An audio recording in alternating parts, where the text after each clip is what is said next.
యువగళం ఆంధ్రప్రదేశ్లో ఎన్నికలకు ముందు ఓ సంచలనం. టీడీపీ ప్రధాన కార్యదర్శి హోదాలో నారా లోకేష్ చేపట్టిన పాదయాత్ర ఇది. ఈ యువగళానికి నేటితో 2 ఏళ్లు పూర్తవుతున్నాయి. కుప్పం శ్రీ వరదరాజస్వామి పాదాల చెంత 2023 జనవరి 27న యువగళం పాదయాత్ర ప్రారంభించారు నారా లోకేష్. ఏపీలోని 11 ఉమ్మడి జిల్లాల్లోని 97 అసెంబ్లీ నియోజకవర్గాలు, 232 మండలాలు, మున్సిపాలిటీలు, 2097 గ్రామాల మీదుగా 226 రోజుల పాటు 3132 కిలోమీటర్ల మేర యువగళం పాదయాత్ర సాగింది.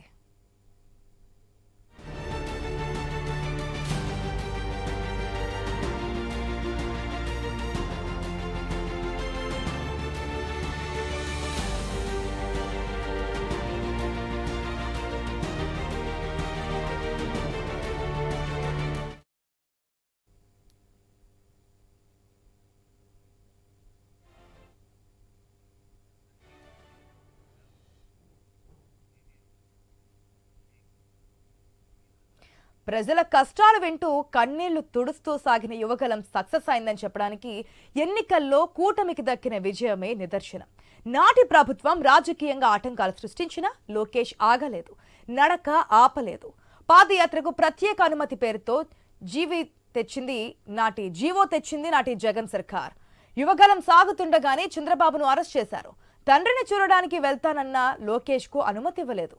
ఒకవైపు పోలీసుల నిర్బంధాలు, ప్రతికూల రాజకీయ పరిస్థితులు ఎదురైనప్పటికీ వెన్ను చూపలేదు లోకేష్.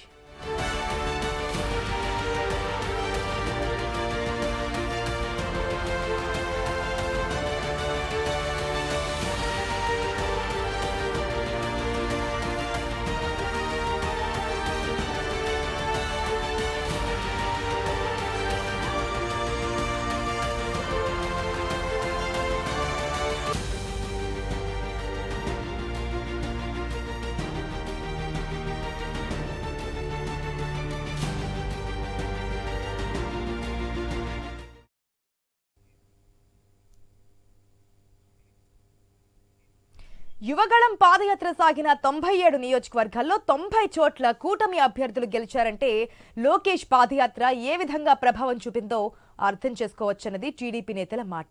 చంద్రబాబు అరెస్ట్, తారకరత్న మరణం సమయంలో తప్ప యువగళం మరెక్కడా ఆగలేదు. రాయలసీమలో 48 డిగ్రీల మండు టెండల్లోనూ పాదయాత్ర ఆపలేదు.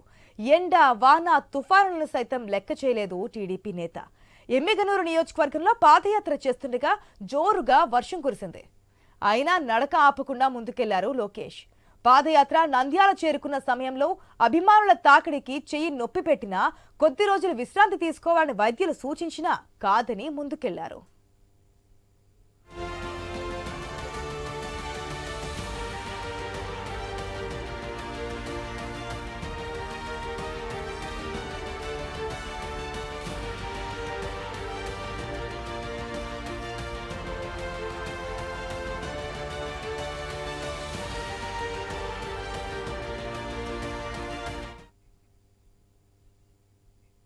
యువగళం పాదయాత్రలో లోకేష్ మొత్తం 70 బహిరంగ సభల్లో పాల్గొన్నారు. 155 ముఖాముఖి సమావేశాలు నిర్వహించారు. 12 ప్రత్యేక కార్యక్రమాలు ఏర్పాటు చేశారు. 8 చోట్ల రచ్చబండలు జరిగాయి. ప్రజలు తమ సమస్యలను నేరుగా లోకేష్ కు చెప్పుకున్నారు. లక్షల మంది సమస్యలను సావధానంగా ఆలకించారు లోకేష్. మొత్తం 226 రోజుల పాటు సాగిన సుదీర్ఘ పాదయాత్రలో దాదాపు 1.5 కోటి మంది ప్రజలు యువనేతనే లోకేష్ తో కనెక్ట్ అయినట్టుగా టీడీపీ వర్గాలు చెబుతున్నాయి.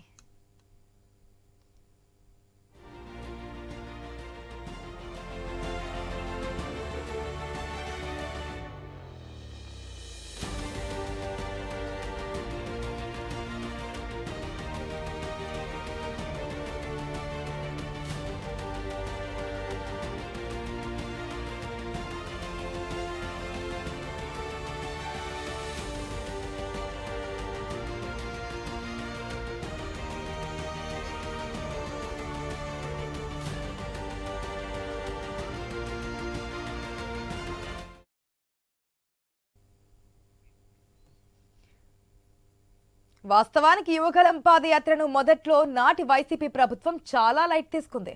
కానీ ప్రజాదరణ పెరుగుతోందని గ్రహించాక రాజకీయ ఎత్తుగడలు తెరపైకొచ్చాయి. పాదయాత్ర తంబళ్లపల్లి నియోజకవర్గానికి చేరేసరికి ప్రతి 20 కిలోమీటర్లకు ఒకటి చొప్పున 25 కేసులు బనాయించారంటారు టీడీపీ నేతలు. ఇందులో లోకేష్ పై నేరుగా నమోదైన కేసులు 3 ఉన్నాయి. ప్రచార రథం, సౌండ్ సిస్టమ్, మైక్, స్టూల్ సహా అన్నింటినీ పోలీసులు సీజ్ చేశారు.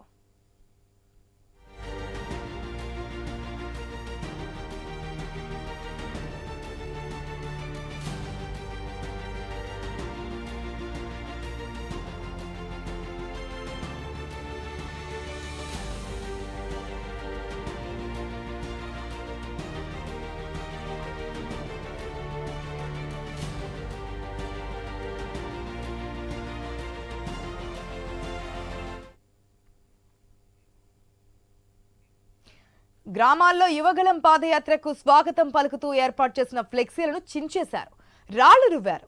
భీమవరం, ఉంగుటూరు, గన్నవరం, నూజివీడు నియోజకవర్గాల్లో యువగళం వాలంటీర్లను అడ్డుకున్నారు. కేసులు పెట్టి అదుపులోకి తీసుకున్నారు. దాదాపు 40 మంది వాలంటీర్లపై నాన్ బెయిలబుల్ కేసులు పెట్టి రాజమండ్రి సెంట్రల్ జైలుకు తరలించారు పోలీసులు. విజయవాడలో తెల్లవారుజామున 3:30 కూడా ప్రజలు రోడ్లపై లోకేష్ కు స్వాగతం పలికేందుకు ఎదురు చూశారు. యువగళం పాదయాత్ర చిత్తూరు జిల్లా దాటకముందే ఏపీలోని 108 అసెంబ్లీ నియోజకవర్గాల పరిధిలో జరిగిన 3 ఎమ్మెల్సీ ఎన్నికల్లో టీడీపీ గెలిచింది.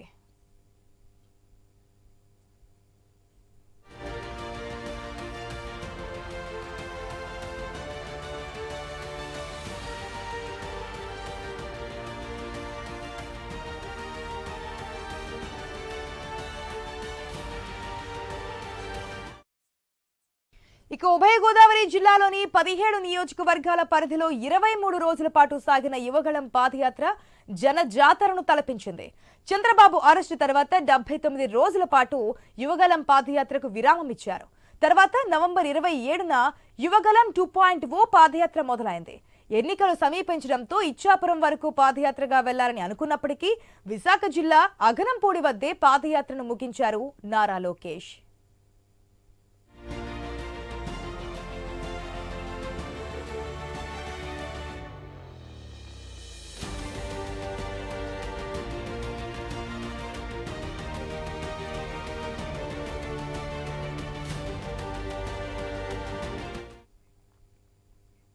పాదయాత్ర సాగిన సమయంలో నిర్వహించిన సభల్లో ప్రత్యర్థులపై తీవ్ర స్థాయిలో విరుచుకుపడ్డారు నారా లోకేష్.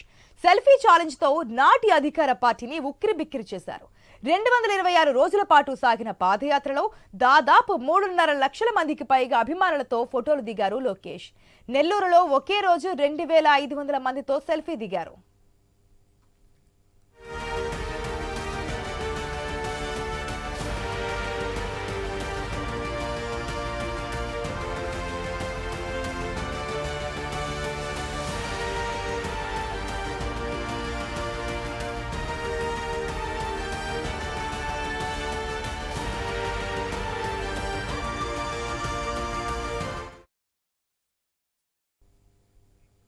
యువగళం పాదయాత్రలో ఇచ్చిన హామీలతో కూటమి సూపర్ 6 పేరుతో మేనిఫెస్టో ప్రకటించింది.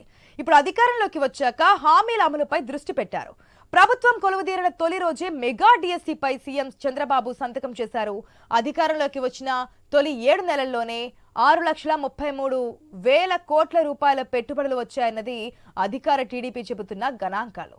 4 లక్షల మందికి పైగా ఉద్యోగాలు కల్పించేందుకు ప్రముఖ కంపెనీలతో ఒప్పందాలు జరిగాయని వెల్లడిస్తున్నారు.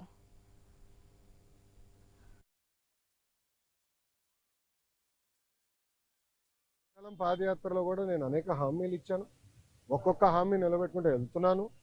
ఇచ్చిన ప్రతి హామీ నేను నిలబెట్టుకున్నాను, దాంట్లో ఎలాంటి సందేహం లేదు.